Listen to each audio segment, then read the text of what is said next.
All right, hello everyone, and welcome to the newest edition of The Word.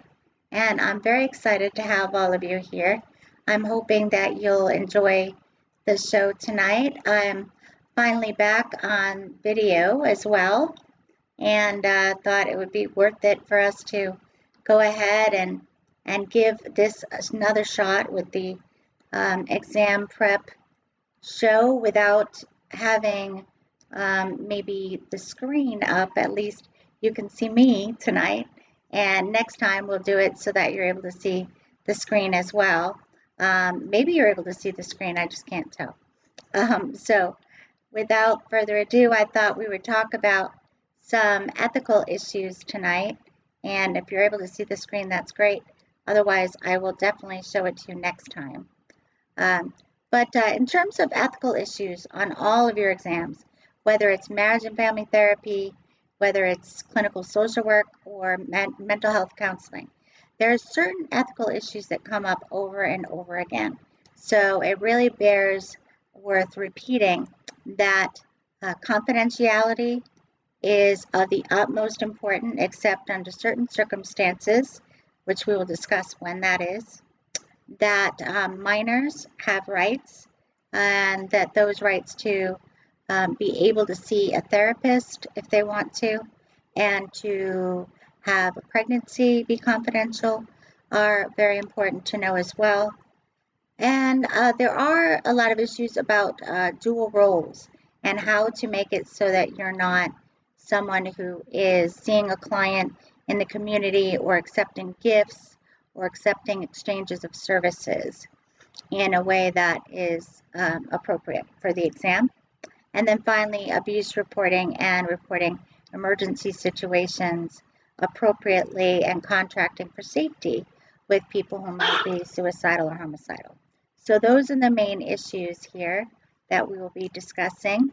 And I'm going to go ahead and try this one thing. Oh, I can see that you are able to see the screen, so this is good. All right, or at least I think you are. Hard to say. I don't know, to be honest. But we're going to go ahead and talk as if you're able to see the screen and hope that you are. Next time I will make sure I've got that shared properly. But okay, so first issue is confidentiality. When is it okay to breach confidentiality? We know that most of the time we want to keep confidentiality, but when is it okay to breach confidentiality? So the easiest way to remember when it's okay to breach confidentiality is AIRJ, which is AIRRJ. And that's a mnemonic device that I developed to help me remember when I was out in practice and I wanted to be able to share with my clients when I needed to breach confidentiality. I wanted to be sure not to forget any of those situations.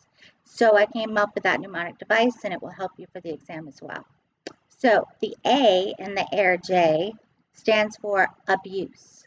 Anytime there's abuse of a vulnerable person, whether it's a child or an elderly adult or an adult with a disability that's frail and not able to care for themselves very well, then that would be a case where if they're being abused or neglected, you would need to stop everything you're doing and report that abuse. Now, if it occurs that you get a disclosure in the middle of a group that you're doing, let's say you're doing a group on caregiver burden, for instance, and one of the members tells you that they hit their 95-year-old father last night in a moment of anger. Is it more appropriate to continue with the group and ask the group to handle that situation, even sharing feelings about that in terms of letting the group handle it? Or is it better for you to take them aside and make an abuse report? The answer is it's more important to take them aside and make an abuse report. Normally in a group, you would let the group handle it, but in this situation, abuse takes precedence. And in fact, while we're on the topic, anytime a family or a group situation or session becomes deceitful or destructive, that's deceitful or destructive, then we need to stop the session and we need to do it right away, because to continue would be ineffective and possibly put clients at risk. Destructive usually means threats of harm or when we know that abuse is being disclosed. And deceitful means when people are intentionally lying. So those are the two situations. So the D and the D would be a time that we would interrupt a session. Also, on the topic of destructive groups and family sessions, domestic violence takes precedence over substance abuse as an issue to be worked on right away.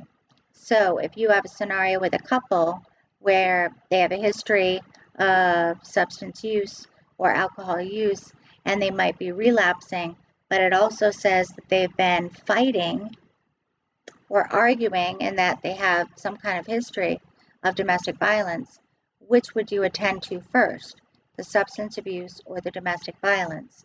Well, you got to think to yourself, which one could lead to imminent harm most quickly? And that would be domestic violence. Imminent harm normally means within 24 to 48 hours for purposes of the exam. In real life, it's determined by the lawyers, the judges, and the jury. But imminent in the case of test taking would be within 48 hours. So you have to deal with domestic violence before substance abuse in terms of safety planning and planning for effectiveness and to prevent violence and relapse. Okay, so getting back to confidentiality. So abuse is one situation where you would definitely need to report. Another one would be if there's insurance companies involved. Now, on your exam, they probably won't tell you whether the client's own insurance company is the one asking for information about their case. However, you should assume that it is their insurance company asking, and then give the information to the insurance company. It is included in most HIPAA practices and most privacy practice notices that clients do sign off on when they first come into therapy, that says that if their insurance company or the person who is paying for their services asks for the record, that you may have to turn that information over. And so in the case of insurance companies doing an audit, that would be a case. Now, what should we do first though? Should we just turn over the record, or should we talk to the client and let them know, hey, your record may be one of the ones being audited, just wanted to let you know what might happen next. Of course, we would want to always be as nice and as open and as empowering as possible and tell the client about that before we turn over the record. But if that's not an option, if we're not able to, as I say, have your cake and eat it too, then I guess we have to go with what the law requires, the HIPAA law, which is to turn over the information to the insurance company. Now again, all these answers are for the test taking only, not necessarily real life, although usually they do run the same course and parallel one another. Okay, so the next way that it's okay to reveal confidential information is with a release of information, and they sometimes call that an ROI. So with a release of information, if it is signed by the client to give permission for the therapist to speak to another provider or a family member, then we are able to do that. It does need to be signed, however. If it's not signed, it does not count. And in the case of here on this diagram, it talks about whether a husband and wife need to get a release of information for one another. And the simple answer is, in real life, it could vary by agency policy and state law. But on the test, you would need a release of information to be on the safe side, to be able to speak to that person's spouse. Now, if they get divorced after they start working with you, and you continue seeing one of the partners and the other continues with someone else, and now they want you to share that information, but they want you to share the wife's information as well, and it's the husband asking for the information, you cannot share the wife's information with the husband who's seeing another therapist unless the husband signs a consent, a release of information saying that he would like his information shared, and unless she signs saying she allows her information to be shared. That would be the only way that a divorced couple would be able to get information about one another, is if they sign off for one another for their records. And hopefully those records are not joint records, because then it's going to be really tricky if one spouse wants the record released and the other one does not. So I usually recommend that each client gets their own record for that reason, to keep it simple when these releases of information come down the pipe. That is one of those discussions that I usually have when I discuss building a private practice, which is part of my new series on Tuesday evenings at 9 called The Doctor Is In, where you get to ask ideas about building a private practice, for consultation about HIPAA and various things of that nature, and also whenever you want to speak about cases confidentially using non-identified information. And that's for entertainment purposes only, but it is on Tuesday nights at 9 o'clock for those of you who want to join me. All right, so moving on to more ethics and exam prep. Another part of the acronym AIR-J is R. So there's a second R. So it's AIRR. And in this case, the R stands for risk to self or others. And we've spoken about this quite a bit, so I'm not going to review it too closely. If you do want to find out about it, you can watch my other videos, or you can come to my next workshop, which is coming up in March, and there's another one in February as well. Just go to resolutiontoday.com and you will see my newest workshops on the training calendar about halfway down. And you can go ahead and purchase, and the date that you will select will be the date that you reserved a spot for. So, all right, so here we go. As far as risk to self or others, if someone comes in and they tell you that they're feeling very depressed and they don't even know why they're living, then chances are you're going to want to skip validating. You're going to want to skip the V in the very late acronym that I'm always talking about, and you're going to want to go directly to the E for explore. And what you're going to explore is whether the person has the intent, the means, access, or a plan to commit suicide. If they do have any of those things, then you need to immediately refer them for an involuntary psychiatric evaluation, otherwise known as a Baker Act in Florida, or in most states, an emergency psychiatric evaluation, and it could be involuntary. Now, if they don't have the intent, means, access, or a plan, or it does not say in the stem of the question whether they have one, and there's no option to explore that, then again, you're not going to validate. In that case, you're going to skip right to refer. If you have no information about whether they have intent, means, access, or a plan, and the person is elderly or lesbian, gay, bisexual, transgendered, questioning, then in that case, you're going to want to involuntarily hospitalize just in case. As unfair as it sounds, because individuals from those populations, quote unquote, those populations, horrible way to say it, I know, are more at risk, then we would be on the safe side and minimize risk by sending that person for an involuntary or voluntary hospitalization psychiatric evaluation. If we do not know if they have intent, means, access, or plan, and the Explorer option is not available, then we're going to probably ask them to sign a safety contract, which means that they will agree not to harm themselves at least until the next session that you see them.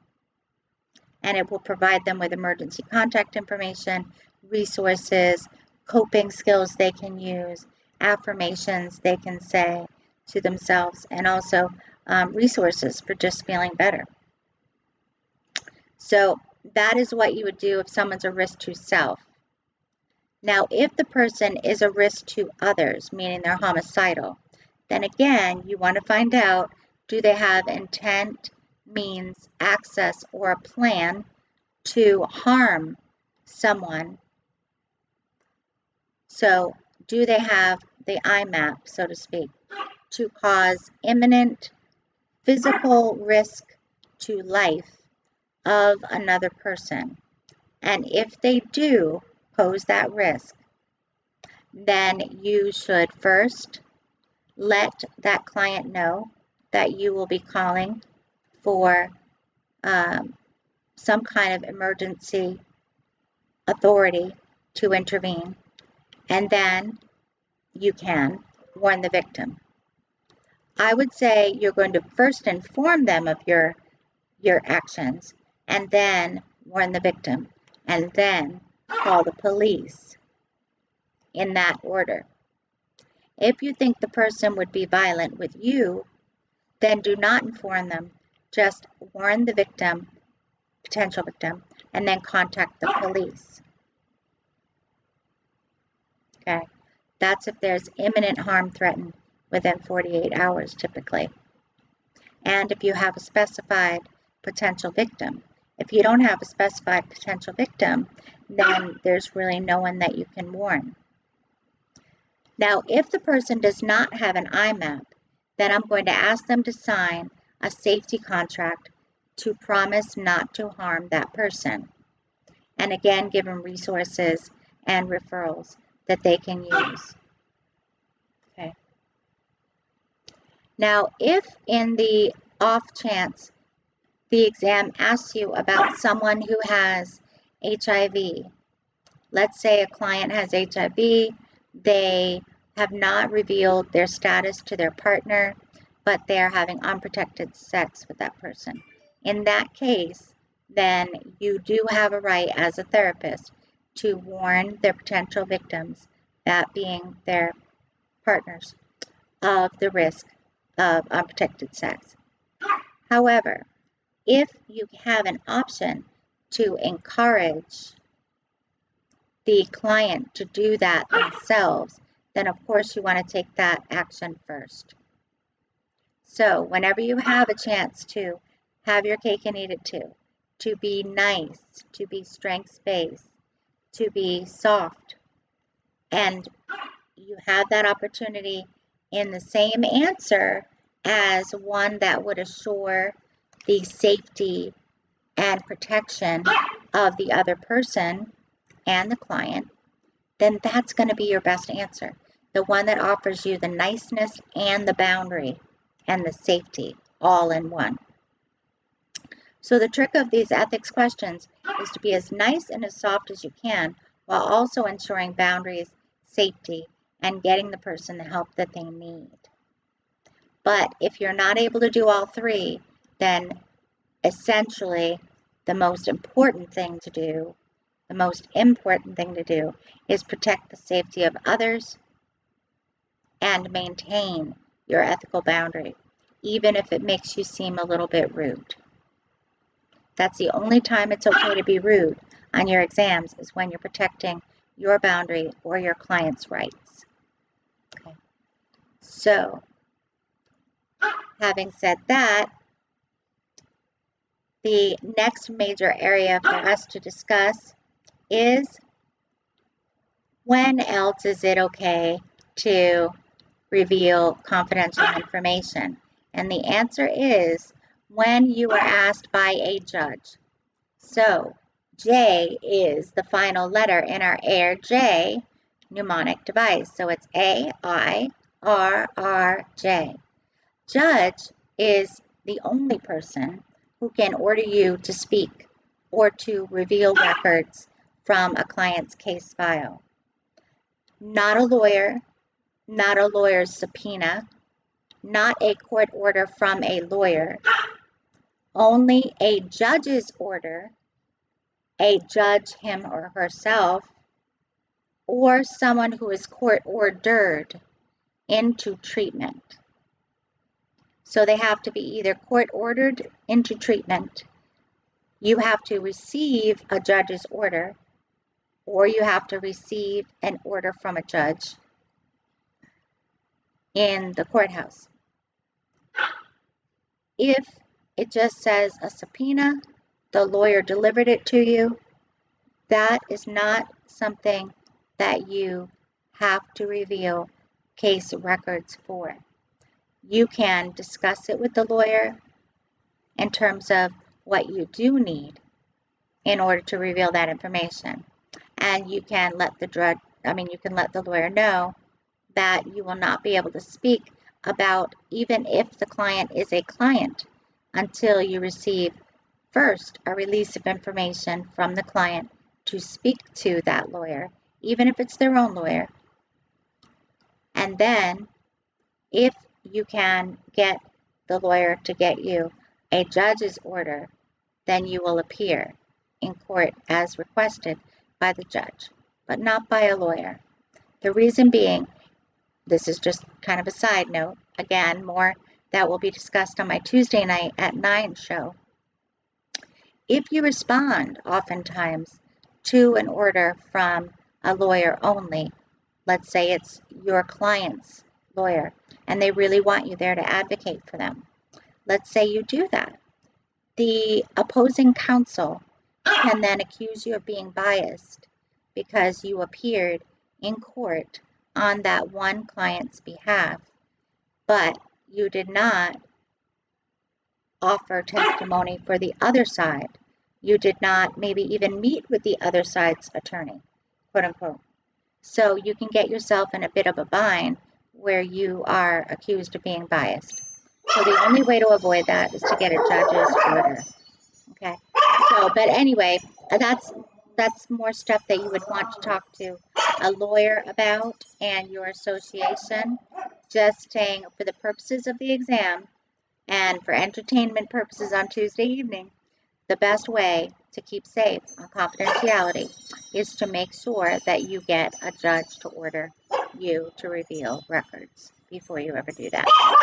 All right, and my dogs are getting loud and people are calling me, so I guess I must go, but I really appreciate you guys listening, and remember to go to resolutiontoday.com, and I will see you Tuesday at 9 for the Doctor is In show, where for entertainment purposes, I will give you ideas about building private practice and about interventions you might use sometimes for different kinds of issues, clinical issues. And then as far as Wednesday night next week, I will be focusing on the marriage and family therapy test. So thank you so much, and I look forward to seeing you again. Make sure you subscribe, hit the subscribe button. All right, bye-bye.